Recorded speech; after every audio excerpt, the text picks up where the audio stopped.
बिस्मिल्लाहिर्रहमानिर्रहीम। अस्सलाम वालेकुम students, welcome to new lecture.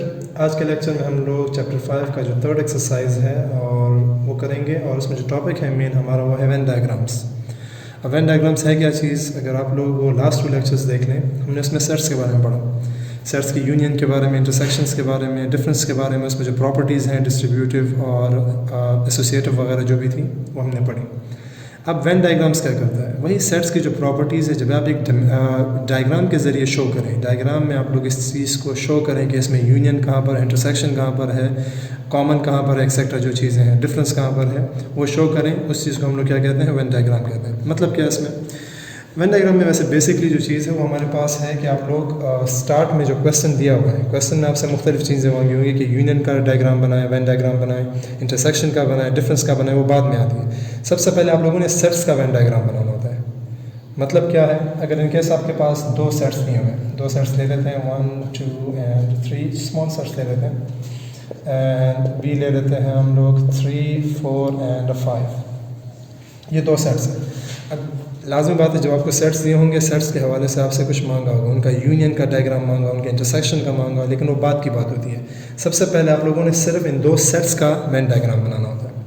वो किस तरह बनाते हैं, वेन डायग्राम में सबसे पहले हम लोग बनाते हैं एक बॉक्स सा बनाते हैं, और ये होता है आपके पास यूनिवर्सल सेट। यूनिवर्सल सेट होता क्या, यूनिवर्सल सेट आपको मैंने पहले बताया, सबसे बड़ा सेट किसी भी क्वेश्चन में जिसमें सारे के सारे एलिमेंट्स आ जाते हैं, उसे हम क्या कहते हैं, यूनिवर्सल सेट। अब अगर आप इन नंबर्स को देख लें 1 2 3 3 4 5, ये असल में आप लोगों ने नेचुरल नंबर्स के सेट से लिए हैं। मतलब इन दोनों सेट से बड़ा एक सेट मौजूद है, उसको हम लोग क्या नाम दे रहे हैं, यूनिवर्सल सेट। अब जो हम लोग काम करेंगे इन दोनों सेट्स पे, वो इस बड़े सेट के अंदर होगा। अब अगर आप ए और बी की तरफ आ जाए, जब आप लोग सेट्स को क्रिएट कर रहे होते हैं, यूनियन इंटरसेक्शंस की मैं बात नहीं कर रहा, जब आप लोग सेट्स का डायग्राम बना रहे होते हैं, सबसे पहले आप लोगों ने देखना होता है कि ये ओवरलैपिंग है या फिर डिसजॉइंट है। इसका मतलब क्या है, ओवरलैपिंग कहते हैं ऐसे सेट्स को जिसमें कोई एक या एक से ज़्यादा एलिमेंट कॉमन हो, और डिसजॉइंट कहते हैं जिसमें कोई भी एलिमेंट आपके पास कॉमन ना हो। अगर आप इन 2 सेट्स को देख लें, ए बी में आपके पास 3 जो है वो कॉमन है।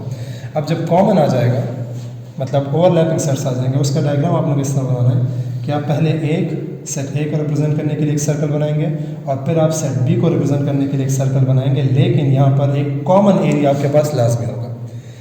ऐसा एरिया आपके पास लाजमी, आप लोगों ने इसको कहते हैं ओवरलैपिंग। ओवरलैपिंग कहते हैं एक दूसरे के ऊपर आने वाली चीज़। ये देख लें, एक दूसरे के ऊपर इनका डायग्राम आ रहा है, और इसका रीज़न ये है कि इसमें आपके पास एक एलिमेंट ऐसा है जो कॉमन है। अब जो एलिमेंट आपके पास कॉमन होगा, आप लोगों ने इस कॉमन स्पेस में लिखना है यहाँ पर, और कॉमन स्पेस के अलावा, जो कॉमन नंबर के अलावा बी में क्या है 4 5, वो आप लोगों ने सिर्फ बी के स्पेस में लिखना है, और 3 के अलावा जो नॉन कॉमन है और सिर्फ ए में है, वो क्या है 1 2, वो आप लोगों ने ए के स्पेस में लिखना है। तो सबसे पहली चीज़ आप लोगों के पास क्या होगी वेन डायग्राम में, कि आप लोग सेट्स का डायग्राम बनाएं। यूनियन इंटरसेक्शन तो बाद में आता हो, तो लेटर चीज़ है। अब अगर मैं कहूँ कि आप लोगों ने ए यूनियन बी का डायग्राम बनाना है, सबसे पहले आप लोग सेट्स का बना लेंगे, उसके बाद आप जाएंगे यूनियंस की तरफ, इंटरसेक्शन की तरफ, जो भी क्वेश्चन होगा। अब यूनियन का अगर आपने बनाना है तो डायरेक्ट देख लें 1 2 3 एंड 3 4 5, मैं डायरेक्ट आंसर लिखता हूँ। इन दोनों का यूनियन क्या होगा, इसका आपके पास यूनियन हो जाएगा 1 2 3 4 एंड 5, ये इसका आंसर है। अब जब ये आंसर आ जाता है, आपने क्या करना है, जो भी आंसर आपके पास यूनियन से आया है, इस आंसर को आप लोगों ने क्या कर लेना है, शेड कर लेना है, और यही आपका क्या कहलाएगा, ए यूनियन बी आंसर कहलाएगा।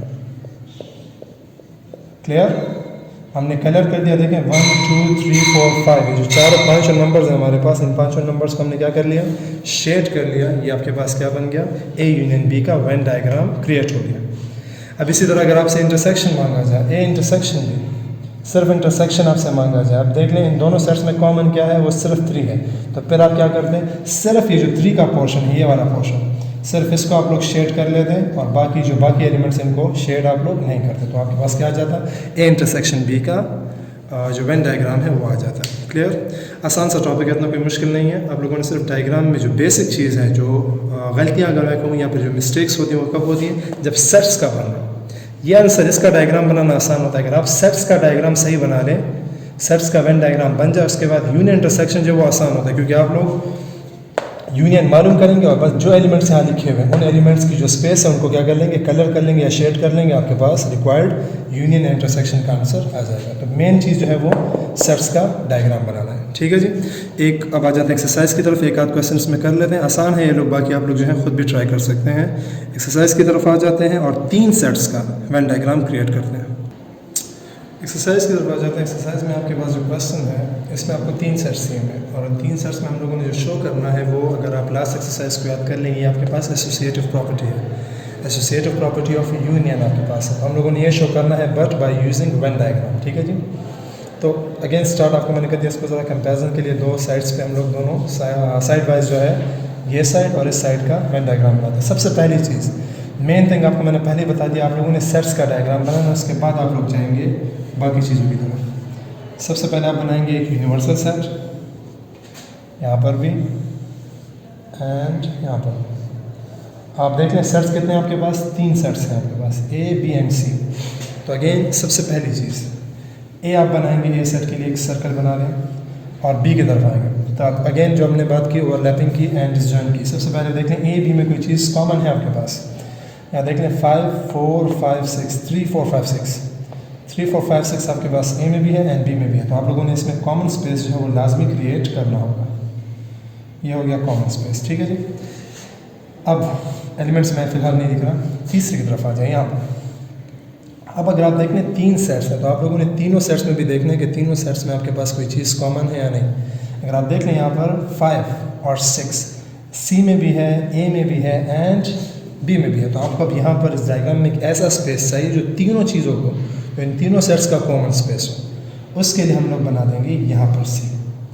अब अगर आप इस स्पेस को देख लेंगे, ये आपके पास सेट ए का भी हिस्सा है, सेट बी का भी हिस्सा है एंड सेट सी का भी हिस्सा है। तो यहाँ पर आप वो एलिमेंट्स लिखेंगे जो इन तीनों में कॉमन हो। इन तीनों में कौन सी चीज़ कॉमन है, 5 एंड 6 जो है वो इन तीनों सेट्स में मौजूद है। तो आप लिखेंगे 5 एंड 6। क्लियर। अब आ जाए ए बी की तरफ। ए और बी में तो 5 6 कॉमन है, वो तो हमने कर लिया। 5 6 के अलावा सिर्फ और सिर्फ ए बी में क्या चीज़ कॉमन हो आप लोगों ने इस स्पेस में लिखनी है। ओनली बी और सी में जो कॉमन है आप लोगों ने यहाँ लिखना है, और ओनली ए और सी में जो कॉमन है वो आप लोगों ने इस स्पेस में लिखना है। तो बी और सी में 5 6 के अलावा क्या कॉमन है आपके पास, 3 एंड 4। तो आप लिखेंगे यहाँ पर 3 एंड यहाँ पर आप लिखेंगे 4। अब 3 4 5 6 तो आपके पास रिमूव हो गए। इसके अलावा ए में क्या रह जाता है, 1 एंड 2। अब देख लें ए और सी में कोई चीज़ कॉमन नहीं, तो यहाँ लिखने की जरूरत नहीं, बस 1 2 वहाँ पर लिख लें। इसके अलावा यहाँ पर क्या रह जाता है, 7 एंड 8। बी और सी में भी 7 8 कॉमन नहीं है, तो आप लोग सिर्फ बी के स्पेस में लिख लेंगे 7 एंड 8। और अब आ जाए सी की तरफ, 5 भी रिमूव हो गया, 6 भी रिमूव हो गया, क्या रह जाता है 9 एंड 10। ये आपके पास सबसे पहले क्या बन गया, डायग्राम बन गया सेट्स का। सिमिलर केस यहाँ पर भी करेंगे, मैं तारीफ कर लेता हूँ, ऑलरेडी हमने किया हुआ है यहाँ पर। ये set A, set B and set C. यहाँ पर हमने कॉमन स्पेस जो तीनों में है वहाँ पर लिखेंगे 5 6। ए बी में जो कॉमन है उधर लिखेंगे 3 4। और यहाँ आ जाएगा 1 2 7 8 एंड 9 एंड 10। ठीक है जी। डायग्राम्स आप लोगों ने क्रिएट कर दिया। अब आ जाए सवाल की तरफ। आप लोगों ने क्या करना है, इन दोनों को हल करना है। ऑलरेडी यहाँ पर मैं तारीफ भी कर लूँगा। आप लोगों ने क्या करना है, इसको हल करना है A union B union C. अब अगर आप इन तीनों सेट्स का यूनियन मालूम करेंगे तो आपके पास क्या आएगा, इन तीनों सेट्स के एलिमेंट्स आएंगे, इन तीनों सेट्स के एलिमेंट्स कंबाइन आ जाएंगे। तो देख लें 1 2 3 4 5 6 7 8 9 10 ये कहाँ पर है, ये पूरे के पूरे सेट्स में मौजूद है। आप लोगों ने क्या करना है, पूरे के पूरे एरियाज को क्या कर लेना है, शेड कर लेना है। जहाँ पर ये सारे, मतलब हमने इन तीनों सेट्स का क्या करना है, यूनियन मालूम करना है। तीनों सेट्स के यूनियन का मतलब क्या होगा, इन सबके सारे के सारे एलिमेंट। तो आपने सारे के सारे एलिमेंट्स को यहाँ भी शेड कर दिया और सारे के सारे एलिमेंट्स को क्या कर लिया, यहाँ पर भी शेड कर लिया। क्योंकि यहाँ पर भी असल में आप क्या कर रहे हैं, A union B union C मालूम करना है। तो सबको शेड कर दिया। और देख लें अगर आप दोनों साइड्स का जो डायग्राम है वो क्या आ जाता है, सेम आ जाता है। तो आप क्या कहेंगे, because both diagrams are equal, associative property with respect to union holds in this question. Clear. आसान सा क्वेश्चन है, आप लोग हल करने के लिए बात है, डायरेक्ट भी कर सकते हैं इस तरह डायग्राम्स। अगर आप लोग यहाँ पर इसको यूनियन मालूम करने के बाद इसका आंसर लिखें तो भी आपके पास आंसर ठीक होगा। अब कर लेते हैं एक पार्ट जो है, सेकंड पार्ट इसका इंटरसेक्शन के हवाले से। इंटरसेक्शन के लिए भी आप लोगों ने सेम सबसे पहले क्या करना है, सेट्स का जो डायग्राम है वो क्रिएट करना है और उसके बाद आप लोगों ने उसकी इंटरसेक्शंस फाइंड करनी है। तो अब अपने देख लें, सबसे पहले हम लोगों ने यहाँ पर करना है B intersection C. B intersection C में अगर आप देख लें ऐसे एलिमेंट जो सिर्फ बी और सी में कॉमन है, तो बी और सी में क्या चीज़ कॉमन है, कुछ भी कॉमन नहीं, ये जगह खाली रह जाती है। अब इस सेट में और ए सेट में क्या चीज़ कॉमन है, अगर आप देख लें, हमने पूरा कंक्लूड करना है इसमें ना, ऐसी चीज़ें देखनी है जो बी इंटरसेक्शन सी में हो और फिर आप लोगों ने उस आंसर का इंटरसेक्शन लेना है ए के साथ। क्लियर। अब देख लें इसको हल, अगर आपको यहाँ पर क्लियर नहीं हो तो इसको हल कर लेते हैं। चलें, हल करने से ज़्यादा क्लियर हो जाएगा आपको।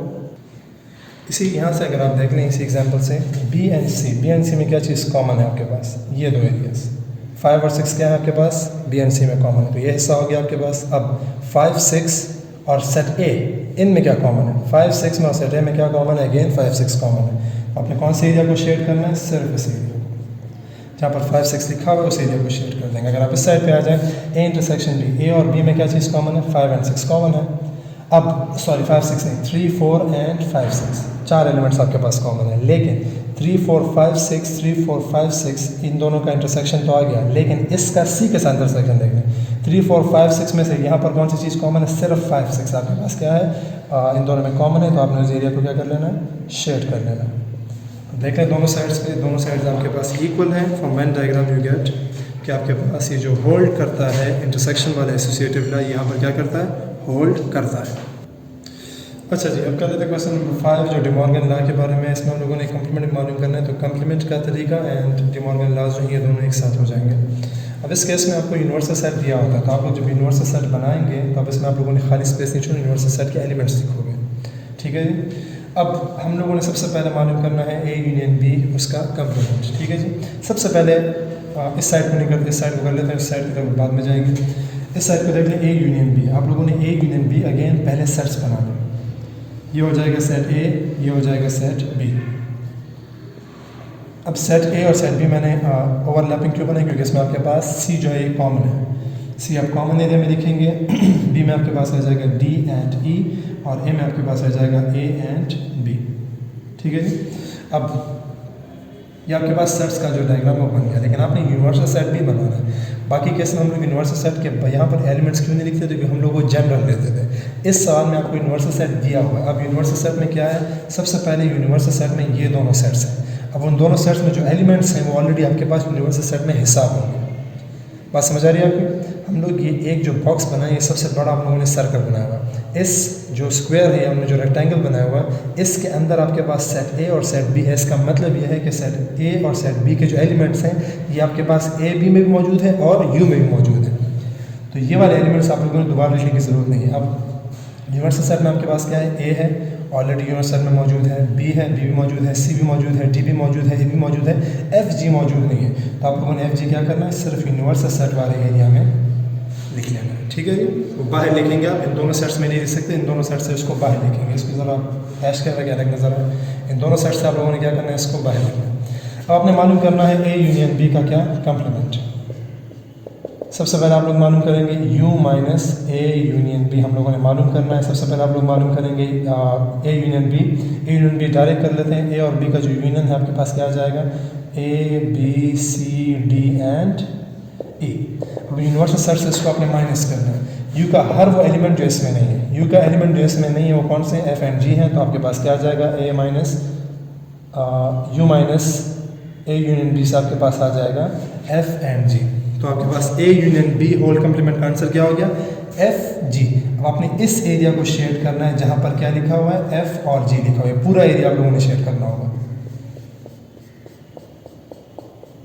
क्लियर, ये हो गया आपके पास फिगर नंबर 1, नाम दे दें इसको। ये हो गया आपके पास फर्स्ट फिगर। अब मालूम करते हैं इस एरिया को। अगर ये आंसर और ये आंसर आपके पास सेम आ जाता है, दोनों का फिगर सेम आ जाता है, आपका आंसर करेक्ट होगा। तो आप इसको देख लें दूसरे पार्ट को।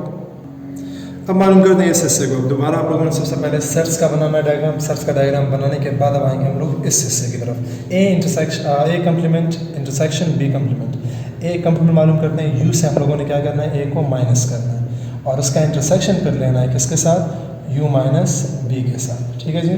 अगेन डायरेक्ट करते हैं, यू का हर वो एलिमेंट जो ए में नहीं है, यू के वो एलिमेंट जो ए में नहीं है, लेकिन ए है, इसमें भी है, बी इसमें भी है, सी इसमें भी है, ये चीज़ें नहीं है।